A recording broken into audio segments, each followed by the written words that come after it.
ऐतिहासिक तथ्यांचा आधार असलेल्या या पॉडकास्टमध्ये काही प्रसंगांचं नाट्य रूपांतर करण्यात आलं आहे. निश्चयाचा महामेरू, बहुत जनांसी आधारू, अखंड स्थितीचा निर्धारू, श्रीमंत योगी. नमस्कार, मी RJ प्रतीक. निश्चयाचा महामेरू या ऐतिहासिक पॉडकास्ट मध्ये तुमच्यासाठी घेऊन आलोय छत्रपती शिवाजी महाराजांचा धगधगता इतिहास. आणि आज आपण ऐकणार आहोत औरंगजेबाचे स्वराज्याविरोधात कारस्थान.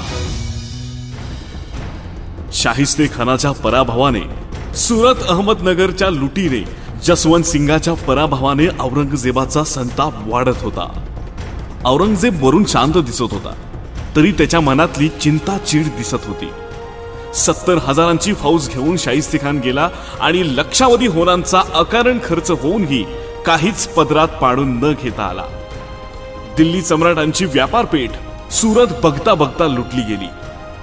सुरतेची बातमी कळताच भर दरबारी औरंगजेब म्हणाला, इनायत खानासारखे नादान सुभेदार आमच्या पदरी आहेत, म्हणूनच शिवाजी सारखा चालाक शूर शत्रू आमच्या डोळ्यात देखत आमची सुरत लुटून मोकळा होतो. आमच्या दरबारी अनेक जण शिवाजी बद्दल आत्मीयता बाळगून आहेत, हे आम्हालाही माहिती आहे. त्याच्यासारखा कर्तबगार माणूस आमच्या दरबाराला मिळाला तर त्यात आम्हाला आनंदच आहे. आम्ही मागते सर्व विसरायला तयार आहोत. शिवाजीचा असाच उद्योग चालू ठेवू दिला तर दक्षिणेतली मोगलाई संपुष्टात आल्याखेरीज राहणार नाही, हे चाणाक्ष औरंगजेबाने पूर्णपणे ओळखले होते. शिवाजीचे पारिपत्य करण्यासाठी त्याने आपल्या दरबाराचा सर्वश्रेष्ठ सरदार निवडला, मिर्झा राजे जयसिंग. मिर्झा राजांना प्रचंड फौजा देऊन औरंगजेब म्हणाला, राजा साहेब, एक आम्ही किंवा तुम्ही तरी जावे अशी परिस्थिती निर्माण झाली आणि म्हणूनच तुम्हास आम्ही ही मोहीम देत आहोत. शिवाजीचा पुरा बिमोड करूनच तुम्ही माघारी या, ही आमची आज्ञा आहे. तुमच्या मदतीला आम्ही दिलेर खान देत आहोत. मिर्झा राजांनी मोहिमेचे नेतृत्व स्वीकारलं. औरंगजेबाने दिलेर खान का दिला हे मिर्झा राजे देखील ओळखून होते. मिर्झा राजांनी सगळी तयारी सुरू केली.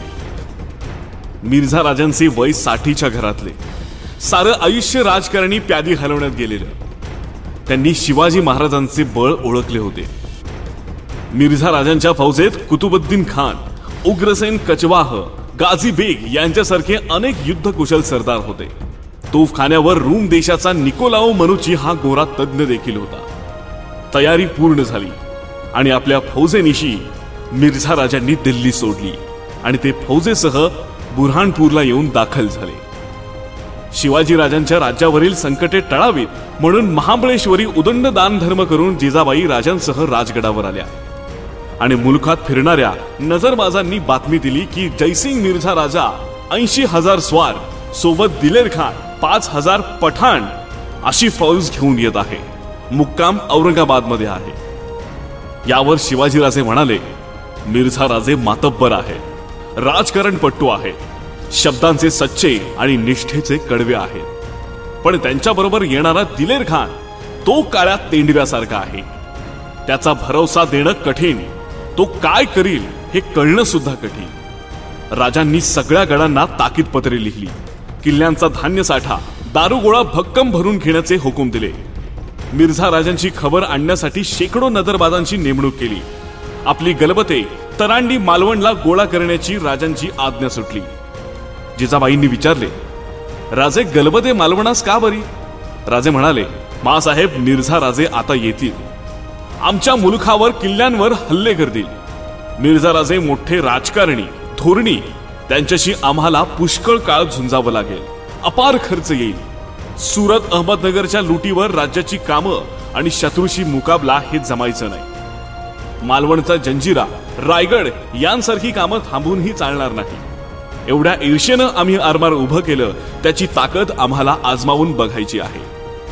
आदिलशाह आणि बेदनूरचा राजा यांचं वैमनस्य मिटल्यामुळं त्या भागात कुठेच फौजेचा राबता नाही.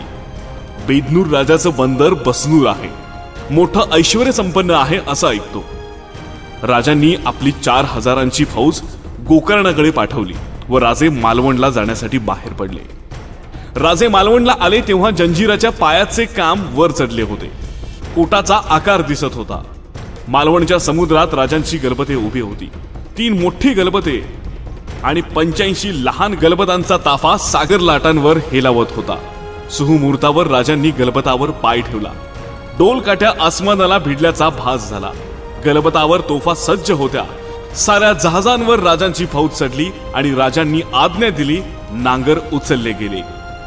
गलबतांवरचे भगवे झेंडे डौलाने फडकू लागले. मराठ्यांचे आरमार पहिल्या स्वारीला राजांच्या सह बाहेर पडत होते. राजांचे मन त्याच यशाने हेलकावे घेत होते.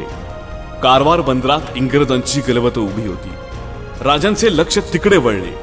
होळीची शिकार साधण्याचा राजांनी डाव टाकला आणि राजांनी शेरखानास निरोप पाठवला. शहर वाचवून घेतलेत, आता निदान इंग्रजांची गलबत तरी आमच्या स्वाधीन करावी. शेरखानने तो निरोप इंग्रजांना कळवला आणि इंग्रज घाबरून गेले. शेरखानने त्यांच्याकडूनही नजराणा गोळा करून तो राजांकडे पाठवून दिला. नजराणा पाहून राजांचा नाईलाज झाला. कारवार बाहेरच 2 दिवस राहून राजांनी आपला तळ उठवला. तळ उठवताना राजे म्हणाले, आमची होळीची शिकार शेरखानानं घालवली. राजेंच्या शौर्यगाथेचा इतिहास ऐकण्यासाठी ऐकत रहा निश्चयाचा महामेरू.